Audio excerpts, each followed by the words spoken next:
Imaginen por un momento que la literatura médica demostrara empíricamente que es posible reducir el riesgo general de desarrollar cáncer en un asombroso 61%. Y es vital aclarar que no hablamos de una intervención farmacológica experimental, ni tampoco de una cirugía preventiva de alto riesgo. Exacto. Hablamos de manipular deliberadamente los mecanismos microscópicos de reparación de nuestro propio cuerpo. Iniciamos este panel de revisión con un sentido absoluto de urgencia clínica. El propósito de este análisis médico profundo es examinar empíricamente una serie de protocolos estrictamente basados en la evidencia para la prevención del cáncer en adultos, especialmente en aquellos que atraviesan su quinta y sexta década de vida. Y para contextualizar a quienes nos escuchan, esa cifra del 61% no es una estimación teórica. Proviene de un seguimiento epidemiológico exhaustivo.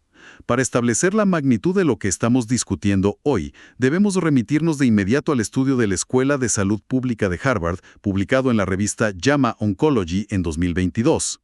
Un estudio masivo, si no me equivoco. Siguieron a más de 135,000 adultos durante 2 décadas completas. Así es. Y la conclusión fue tajante. La adherencia estricta a un conjunto muy específico de intervenciones biológicas diarias determina, a nivel celular, si un organismo desarrolla patologías oncológicas o si, por el contrario, mantiene una salud metabólica óptima. Es la diferencia clínica entre un diagnóstico fatal y la supervivencia. Y precisamente por la contundencia de esa evidencia, estamos basando nuestra sesión clínica de hoy en los datos y observaciones oncológicas del Dr. Richard Venn. Hablamos de un investigador preventivo, con 27 años de experiencia documentada y respaldado por literatura de altísimo nivel. Claro. Y su trabajo desglosa 5 intervenciones biológicas precisas que actúan directamente a nivel genómico. No estamos aquí para ofrecer, digamos, consejos generales de bienestar. Estamos aquí para desarticular la mecánica exacta de la profilaxis oncológica. Totalmente de acuerdo. Entonces, para entender cómo prevenir la proliferación celular maligna, primero debemos examinar de forma clínica dónde comienza el fallo biológico. Y todo se origina en la replicación celular y la incapacidad del cuerpo que envejece para corregir errores genéticos. ¿Cómo opera este mecanismo en un paciente sano? Bien, debemos observar un proceso conocido como la reparación de emparejamientos erróneos del ADN. Clínicamente es el sistema que revisa la replicación. Cada vez que una célula se divide, copia miles de millones de pares de bases de ADN e inevitablemente ocurren errores tipográficos. Es un proceso masivo, así que el margen de error existe de forma natural. Exacto. Estas enzimas de reparación detectan el error y lo corrigen inmediatamente, antes de que se consolide como una mutación. Pero el problema fisiológico crítico es que, al superar la barrera de los 50 años, la eficiencia de este equipo de reparación disminuye de manera natural entre un 30 y un 40%. Tienen mucho menos personal operando en el mantenimiento celular. Y es precisamente en este estado de vulnerabilidad anatómica donde entra el impacto devastador de la dieta moderna, específicamente la toxicidad de los alimentos ultraprocesados. Es un colapso inducido. Cuando un paciente consume estos productos ultraprocesados, inunda directamente su citoplasma celular con compuestos altamente tóxicos. Hablamos de los productos finales de glicación avanzada, o los AGS por sus siglas en inglés. Estos compuestos son extremadamente inflamatorios. Y lo grave es que no se limitan a circular pasivamente en la sangre, ¿cierto? Tienen un efecto paralizante. Así es. Se adhieren a los receptores celulares y paralizan de forma directa la funcionalidad de las enzimas de reparación que aún logran operar a esa edad. Un estudio del Imperial College London del año 2023 observó a casi 200,000 adultos, demostrando que aquellos con una ingesta alta de ultraprocesados incrementaron su riesgo de cáncer colorectal en un 32%. Un 32%. Es una cifra alarmante. Y un 19% de incremento en el riesgo de cáncer de mama. Las toxinas están inmovilizando sus defensas. Detengámonos un momento en este punto, porque existe una creencia muy anticuada en la medicina general que asume que el daño de los ultraprocesados se limita únicamente al aumento de peso, al tejido adiposo. Una visión completamente obsoleta, por supuesto. Claro, y los datos del Instituto Nacional del Cáncer lo refutan.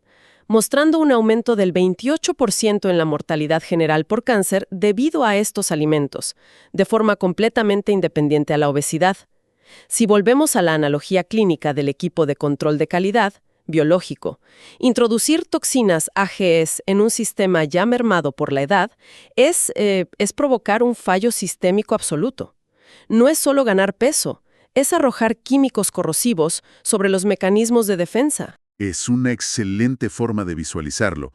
El daño ocurre independientemente del índice de masa corporal del paciente.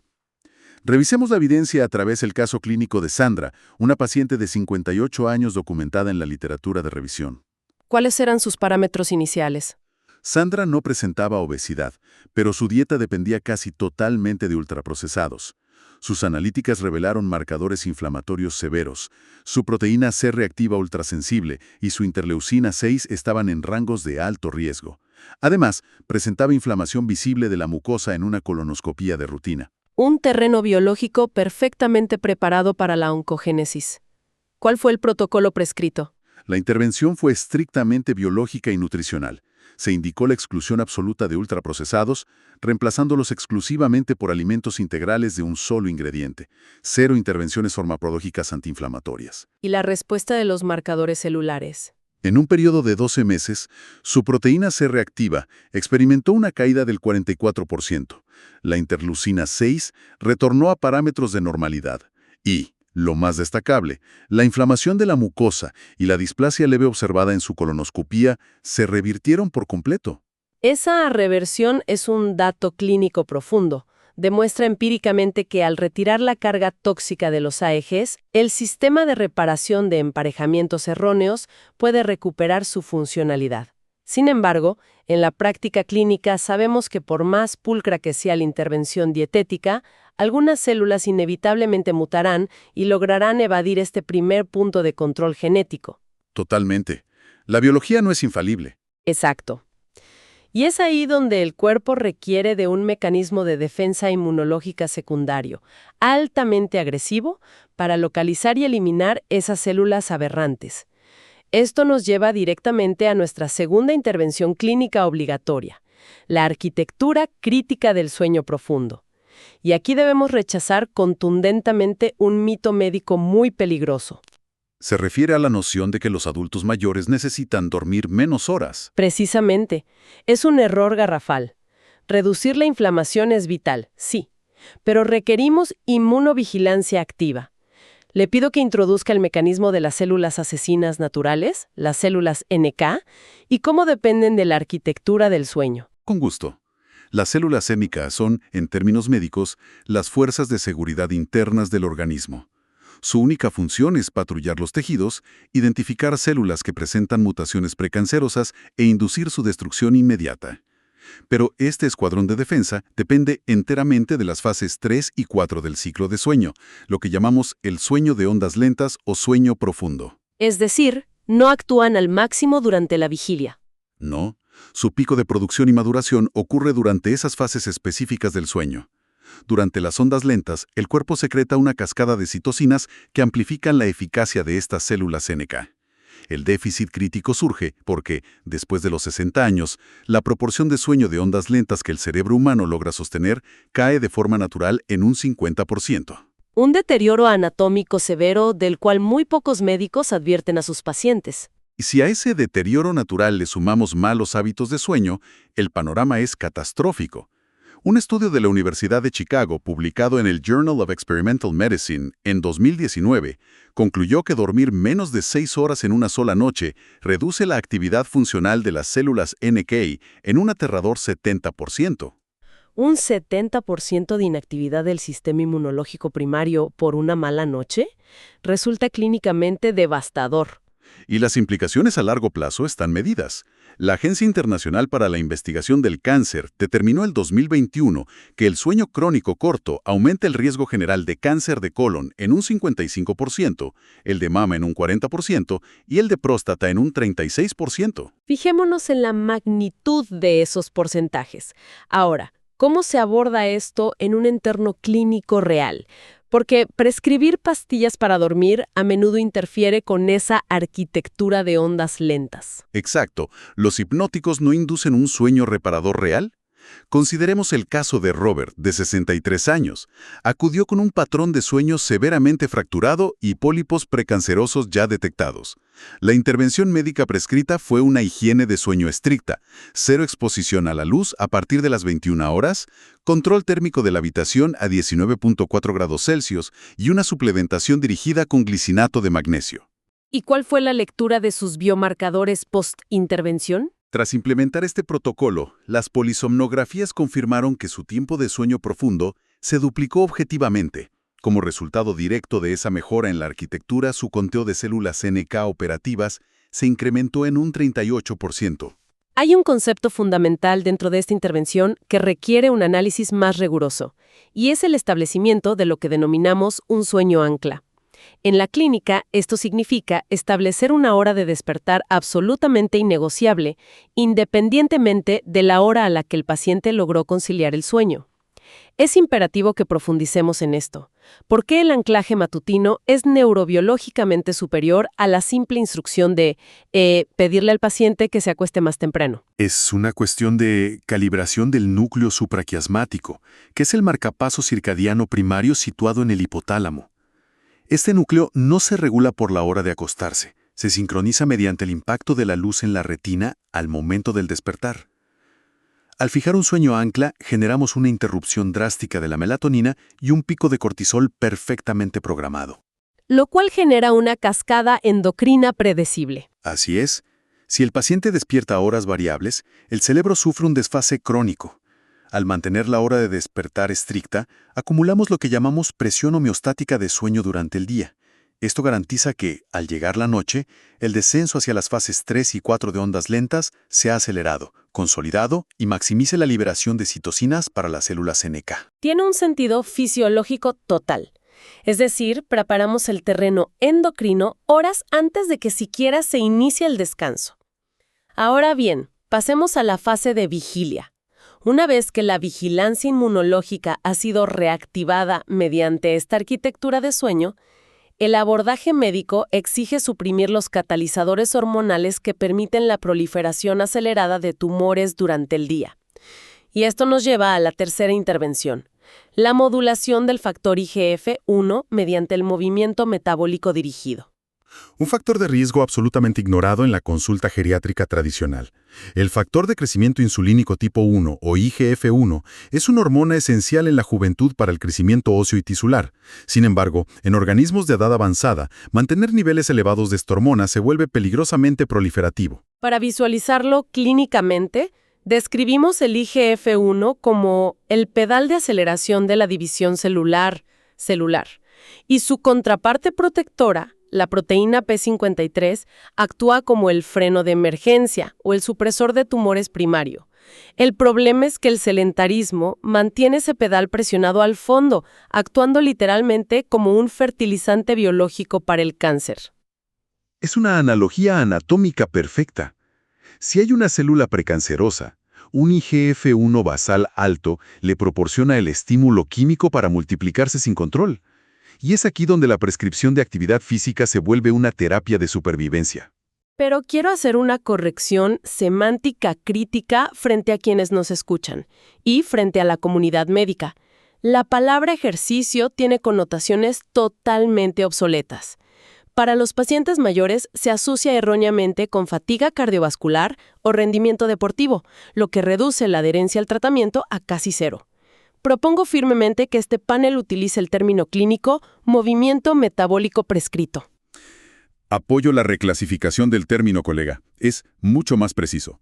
El movimiento metabólico prescrito tiene como objetivo primario alterar la señalización hormonal, no el desarrollo muscular estético.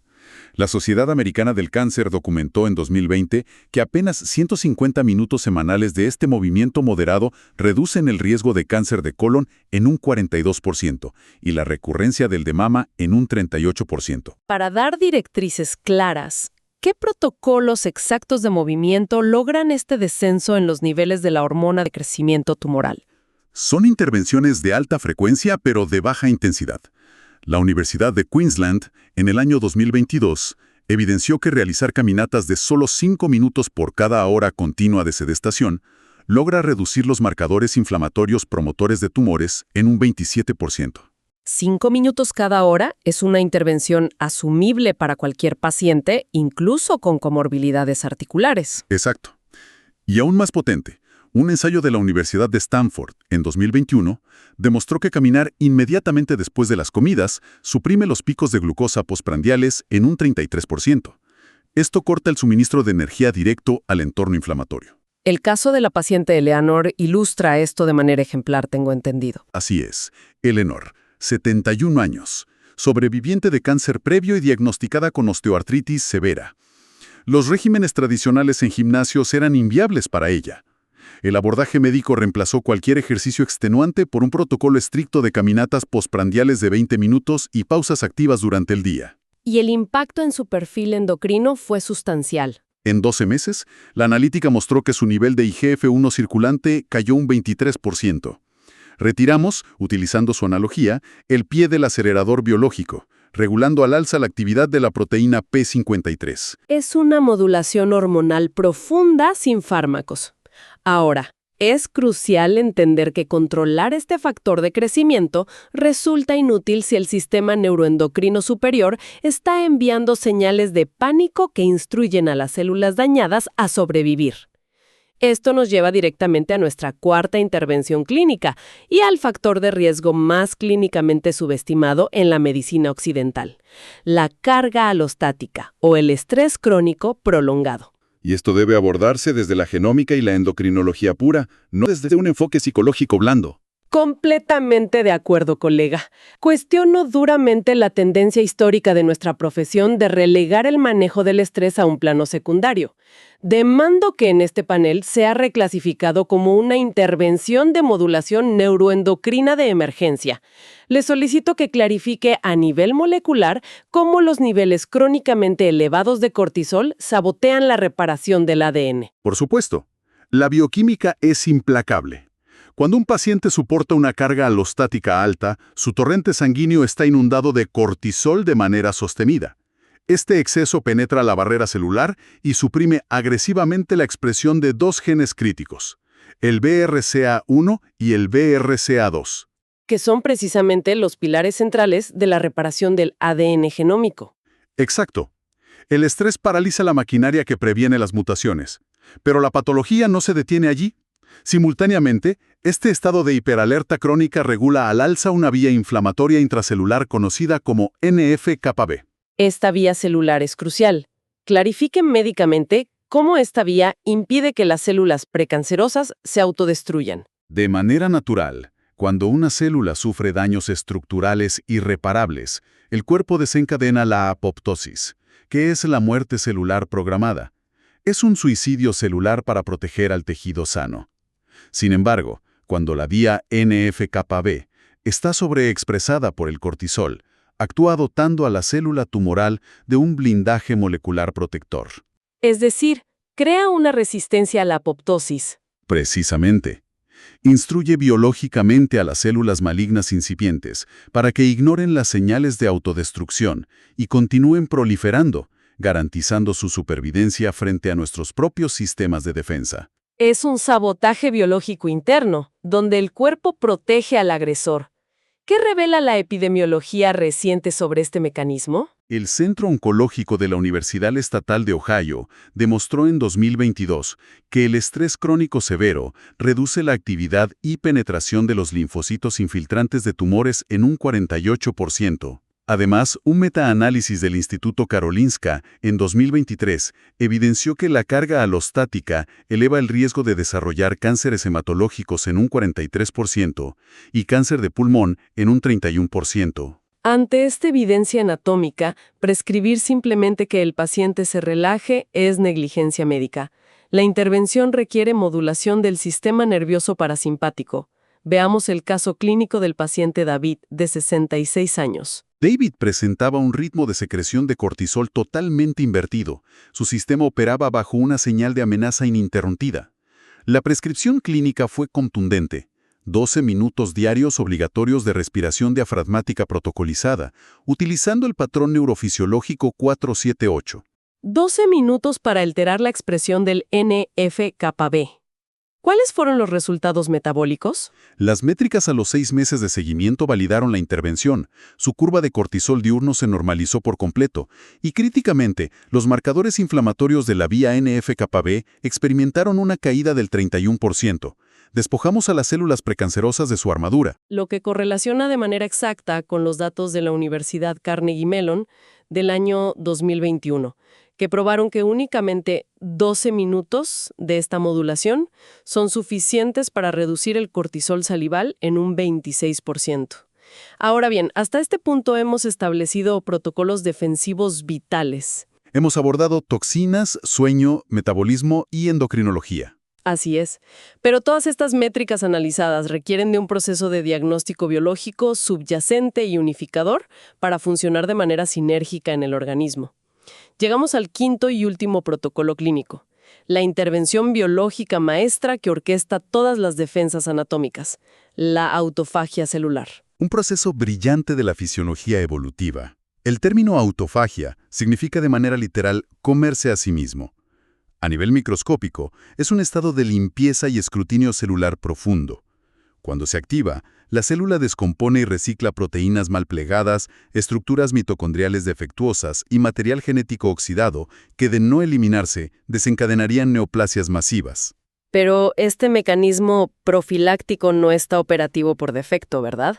Requiere un desencadenante metabólico específico que la población moderna raras veces alcanza. Exactamente. La autofagia es un mecanismo de supervivencia que solo se desencadena tras un estado de depleción de nutrientes, clínicamente observado tras un periodo de 13 a 16 horas de ayuno continuo. El adulto contemporáneo, sin embargo, mantiene una ingesta constante de alimentos desde que despierta hasta que duerme. Esta disponibilidad perpetua de calorías mantiene apagado el interruptor maestro de la autofagia. ¿Y si consideramos el factor del envejecimiento? El daño se agrava exponencialmente. Sin duda. Después de la quinta década de vida, la maquinaria enzimática responsable de la autofagia disminuye su eficacia hasta en un 50% de manera natural. Si además la suprimimos con la dieta ininterrumpida, las células dañadas jamás se reciclan. Es frente a este panorama fisiológico que presento un argumento fuerte ante la comunidad médica y ante los pacientes que nos escuchan. Existe una necesidad imperativa y urgente de dejar de prescribir la restricción de tiempo de alimentación como si fuera una simple restricción calórica para perder peso estético.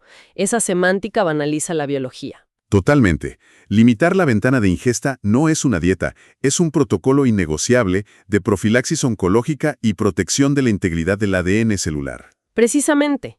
Y la literatura médica de grado A respalda esta postura. En 2019, la Universidad del Sur de California demostró en ensayos controlados que mantener una ventana de alimentación estricta de 10 horas diarias reduce el factor IGF-1 en un 34% y la proteína se reactiva en un 29%. Y podemos sumar el ensayo histórico de la Universidad de Alabama del año 2022, focalizado en adultos mayores. Implementaron un modelo de ayuno de 14 horas y una ventana de alimentación de 10 horas, conocido médicamente como Protocolo 14-10. Las analíticas post-intervención fueron irrefutables. Se observó una reducción del 37% en el daño oxidativo del ADN celular y, escuche bien, un aumento del 41% en la expresión de genes supresores de tumores primarios. Un aumento del 41% en la maquinaria supresora de tumores sin utilizar un solo compuesto farmacológico, solo ajustando los tiempos de exposición a nutrientes. Y para cristalizar esto en la práctica real, tenemos el caso clínico de Michael, paciente varón de 61 años. El historial de Michael es un claro ejemplo de disfunción inducida por el estilo de vida. Presentaba pólipos precancerosos recurrentes y un historial oncológico familiar altamente complejo. Su patrón dietético abarcaba 16 horas diarias de ingesta. Sus biomarcadores indicaban que su capacidad de autofagia era clínicamente nula. ¿Cuál fue la estructuración del protocolo 14-10 implementado en su caso? Se le prescribió una ventana de alimentación hermética de 10 horas, específicamente entre las 8 de la mañana y las 6 de la tarde, garantizando 14 horas nocturnas de ayuno absoluto. A los 12 meses de rigor clínico, sus colonoscopías de seguimiento mostraron que la displasia colónica previa se había resuelto por completo, un evento sumamente infrecuente. Sus biomarcadores séricos de autofagia exhibieron un aumento del 53%. En otras palabras, al restringir la entrada de glucosa y aminoácidos, el cuerpo de Michael no tuvo más opción que reactivar sus fábricas de reciclaje interno, digiriendo literalmente las células displásicas y evitando la formación de una neoplasia colorectal. Es un mecanismo de defensa impecable. Es la maquinaria de supervivencia en su máxima expresión clínica. Llegamos así al cierre formal de esta evaluación médica. Colega, solicito que ejecute una síntesis procedimental directa, estricta y metódica de este engranaje biológico para quienes deben implementar estos 5 mandatos. Procedo con la síntesis clínica. Paso 1. Reemplazar y erradicar los alimentos ultraprocesados para proteger directamente el endotelio y permitir que el frágil sistema de reparación del ADN opere libre de toxicidad AGEs. Paso 2. Implementar y blindar el sueño ancla matutino para restaurar de forma agresiva los ejércitos inmunológicos de células NK durante el sueño de ondas lentas. Paso 3. Prescribir el movimiento metabólico postprandial para estrangular la secreción del factor de crecimiento IGF-1 y activar el supresor tumoral P53.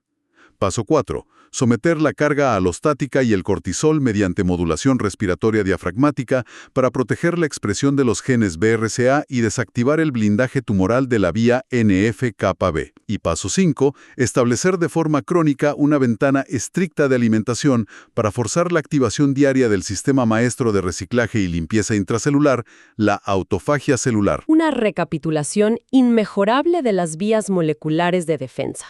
Para concluir formalmente esta sesión clínica, quiero dejar a nuestros colegas y a los pacientes que nos escuchan con una reflexión clínica imperativa, derivada orgánicamente de toda la evidencia empírica que hemos expuesto hoy. Si aceptamos las leyes de la fisiología, que dictan que el envejecimiento fisiológico degrada de manera natural nuestros escudos celulares y nuestros sistemas de reparación de ADN en un alarmante 30 a 50%, la comunidad médica y los pacientes deben dejar de tratar estos protocolos biológicos como si fueran simplemente buenos hábitos preventivos. A partir de los 60 años, el panorama cambia drásticamente. Así es. La tolerancia fisiológica desaparece. Exacto. Por lo tanto, estas 5 intervenciones estructuradas deben comenzar a considerarse clínicamente como terapias de reemplazo biológico obligatorias. Es un mandato conductual diseñado médicamente para suplir de manera artificial las defensas orgánicas que el tiempo nos arrebata ineludiblemente. Como médicos especialistas, instamos con total seriedad y respeto a cada uno de los pacientes que asimilan esta información a realizar una auditoría inmediata y brutalmente honesta. ¿Cuál de estas 5 vías críticas de supervivencia celular están ustedes comprometiendo severamente con su estilo de vida actual, bajo la negligente suposición de que su cuerpo aún conserva la resiliencia juvenil para resistir el daño mutagénico constante? Reitero institucionalmente esta advertencia de salud. Recordamos el inmenso y comprobado poder de las decisiones metabólicas y biológicas que se toman a diario. No esperen al diagnóstico patológico para intentar encender un sistema que ha estado apagado durante décadas. Queda oficial y formalmente clausurada esta sesión de revisión clínica. Preserven la integridad estructural de su biología.